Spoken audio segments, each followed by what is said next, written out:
A centrifuge is a machine that takes uranium and processes it.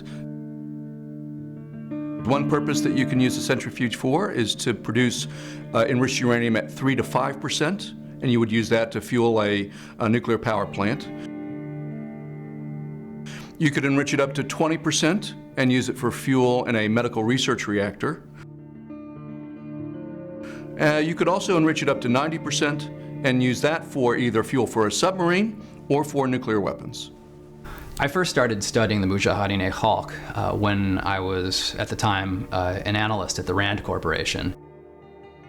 The MEK was founded by several graduate students at the University of Tehran in the mid-60s to oppose the Shah's government.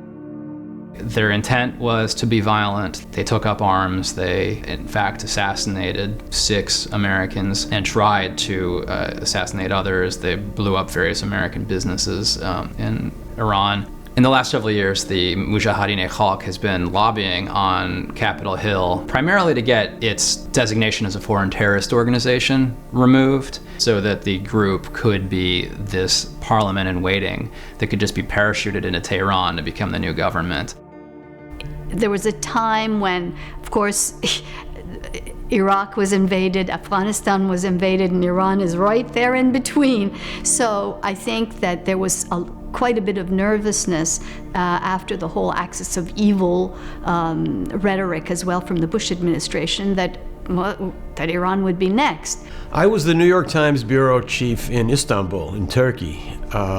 And one day, as often happens when you're a foreign correspondent, I got a note from my boss in New York saying, even though Iran is not one of the countries you're assigned to cover, you got to go to Iran because an election is happening. That was the campaign that produced Mohammad Khatami. So that was in the late 1990s. 2 weeks of driving around Iran was a completely fascinating experience. On the one hand, you have this country that's one of the oldest and most culturally rich nations in the world, first empire in human history, and produced all this poetry and science. You look at the culture and the background of that nation, and then you see where they are now, and something seems to have gone very wrong. Mossadegh was overthrown in 1953. That made him the first foreign leader deposed by the CIA. I grew up in Tehran, the capital. I lived in a housing complex in downtown Tehran where middle, upper class families lived. We had a huge garden. It was as big as a park. Persian food was what I grew up on. Rice is the staple food in Iran, and we usually have it with a kind of stew. My mother cooked mostly Persian food, and of course pasta was the favorite food of every child in those days in Iran as well. I went to a private American school in Tehran until 1980, actually. When the Islamic Revolution took place, Khomeini denounced all private schools. I grew up skiing. A lot of people don't know that Iran is a mountainous country, and we get a lot of snow in our mountains. It's all natural, powdery snow. Dozens of us kids who grew up there and are scattered around the world talk about remembering those days with a lot of good memories. Getting a nuclear weapon in that neighborhood is not going to change the balance of power in a significant way. It's not going to make this regime more secure. It's not going to make this regime be able to break its isolation either. In fact, it's going to make itself more of a target. It's going to be viewed as a greater threat. Even if you have 10 of them, what can you really realistically achieve when Israel, for instance, has more than 200 nuclear weapons and, unlike Iran, also has a second strike capability, meaning that Israel could survive a nuclear attack and still destroy the attacker, something that the Iranians don't have because they don't have a nuclear weapon, they don't have a delivery system, and they certainly don't have a second strike capability. It's worth bearing in mind that the United States is extremely isolated on Iran. I mean, Europe goes along, but almost no one else. Like, if there were accurate reporting, or any reporting at all, it would tell us that in the region, in the Arab world, which is after all critical, there's overwhelming support for Iran in opposition to the U.S. policy. In fact, support for Iran is so high that a majority think the region would be better off if Iran had nuclear weapons. I think the global community should work against nuclear power and nuclear weapons across the world. How can America be pushing nuclear power on India through a US-India nuclear agreement and say nuclear is good in India but bad in Iran? Iran is completely surrounded by US forces, naval armadas. The US has complete control of the skies. It has satellite monitoring devices. If the US were to launch, or its ally Israel, which is a proxy for the US, were to launch any kind of military action on Iran, the consequences would be enormous, and they could quickly spin out of control. Iran probably has the second largest reserves of natural gas and oil in the world. Certainly, it's a major factor. If all they had were grapes and pomegranates, it would not be as obsessional as it is for Washington. And I think oil and gas wars are so wrong, because they're not just wars against a country that controls the oil and gas. They end up being wars against the planet, because when you keep pushing this oil addiction, you are pushing climate change and climate havoc. But this goes back to the question of survival again. I mean, if nuclear weapons remain, sooner or later they're going to be used in a manner that's massively destructive. The reason why 20% tends to worry nonproliferation analysts is that even though you're going from 3 to 5% to 20 to 90, the hard part is in the beginning. The hard part is getting the 3 to 5. So the further you go up, the easier it gets. When you're at 20, you're more than halfway on your way to 90% enriched uranium. So the concern among some analysts is if you have a whole bunch of 20% that's sitting around, that might be quickly converted by Iran for use for nuclear weapons. Now, there are some scenarios that suggest that the U.S. or Israel would bomb the Bushehr reactor. And that power plant is not near an urban area, but if you bomb a power plant that's actively working, then you get plumes, and there are radiological concerns there. But I don't think that's on the target list. I think really the core facilities that would draw the attention of a military attack are the enrichment facilities, the Arak reactor, which would a plutonium-based reactor, and there's one that's near Qom. It's not in the holy city of Qom, but it's near Qom, and it's underground, under hundreds of feet of rock. That's not really an urban area, but there are others, Natanz and others that are near urban areas, and so there would be the possibility for civilian and collateral damage. Whenever a country is attacked, people rally behind its leaders. It's a truism. It happened here in the United States. After September 11th, George W. Bush's popularity ratings were over 90%. It's a natural reaction. In fact, it's the only thing I can think of that could possibly bring the majority of Iranians behind the government they have now.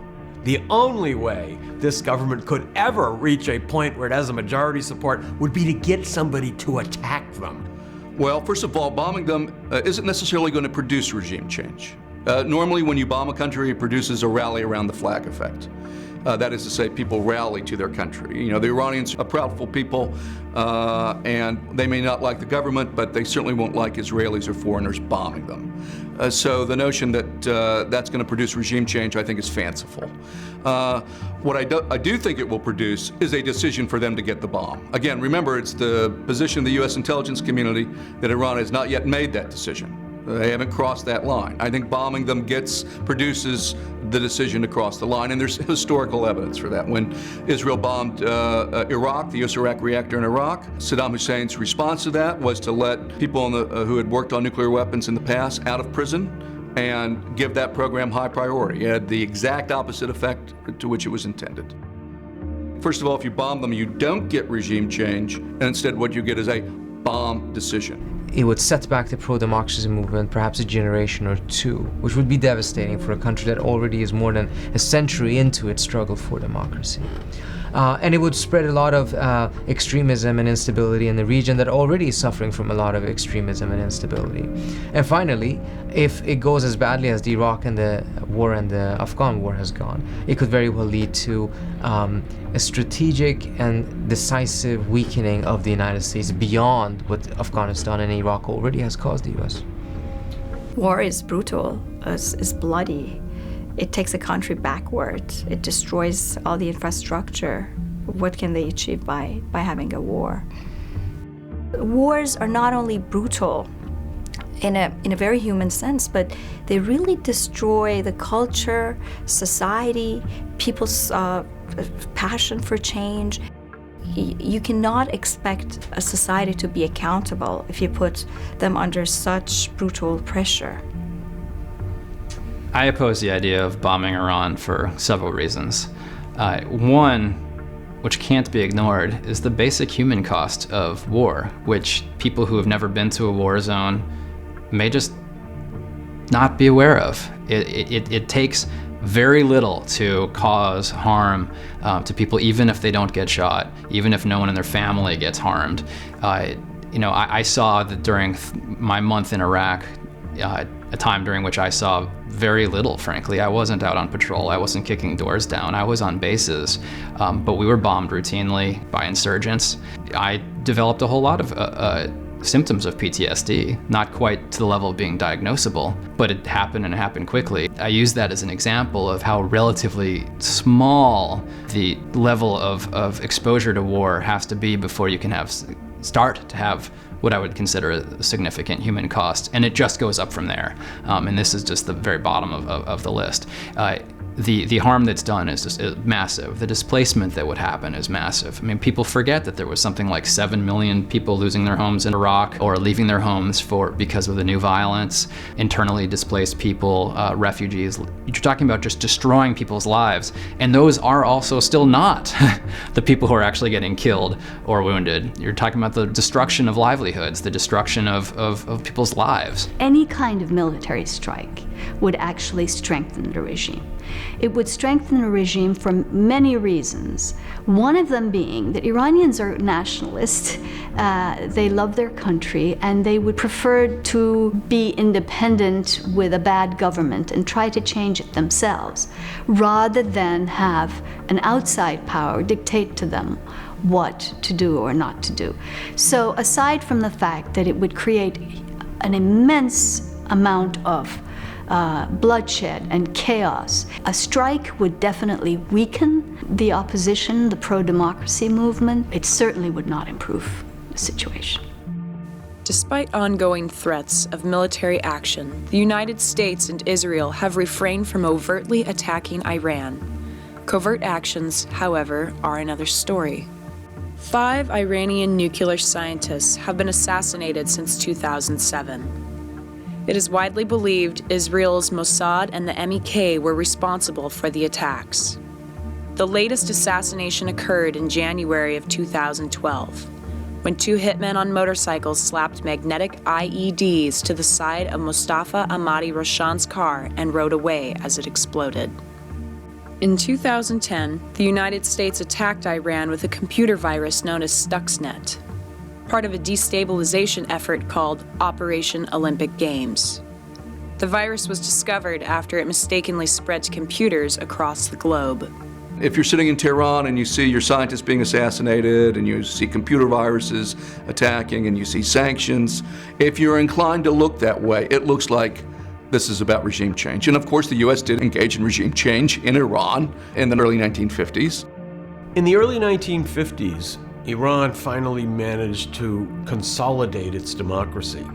Prime Minister Mossadegh was the instrument by which Iranians took back control of their oil, and it was that step, particularly taken in the context of the Cold War, that led the United States to decide we could not tolerate this kind of a government, and we then organized an attack in a covert way that ended up bringing down not only the Mossadegh government, but democracy in Iran. Operation Ajax was a CIA-run coup d'etat during the Eisenhower administration. The primary planner was Kermit Roosevelt, grandson of Theodore Roosevelt. Working under CIA Director Allen Dulles, Secretary of State John Foster Dulles, and President Dwight Eisenhower, Roosevelt was provided with millions of dollars to demonize Prime Minister Mossadegh and pay off royalist sympathizers within the military and government. Roosevelt proceeded to bombard the Iranian media with fake news stories, hired thugs to riot in the streets in the name of Mossadegh, and coordinated the return of the Shah once Mossadegh had been illegally arrested. Mossadegh was a secular liberal. He believed in elections. He did not believe in a religious influence over government. It is true in a way that Mossadegh didn't seem like the kind of person who would be an enemy of ours or who we would turn into an enemy. He was essentially an elderly aristocrat who despised all socialist and Marxist ideas. He was a feudal landlord who came from a very wealthy family. His father had been finance minister of Iran for a quarter of a century. He had been European educated. He spoke fluent French. He's the first person in the history of Iran to receive a graduate degree in law from a foreign university. A hugely eminent figure. Episodes like the overthrow of a popular government do not simply fall without impacts. If you looked at Iran during the 1950s or 60s, you might have thought that the overthrow of Mossadegh produced no real effect beyond the change of government. You just had the Shah in now. You had a more authoritarian regime. But if you look back now, from the perspective of history, you see some very profound effects. First of all, of course, the overthrow of the Shah brought about the emergence of this strongly anti-Western and fanatically religious regime. That regime also went on to terrify the Soviets because they were afraid it would be duplicated on their own border. That helped propel the Soviets to invade Afghanistan. That's what dragged us into our Afghanistan project and produced the September 11th bombings indirectly. The Islamic Revolution also caught the attention of Saddam Hussein in nearby Iraq. With all the turmoil in Iran, he decided to invade Iran. We then supported Saddam Hussein. That was the beginning of our death embrace of Saddam that spiraled down into the Iraq War. So a lot of history came out of a few weeks in Tehran in the summer of 1953.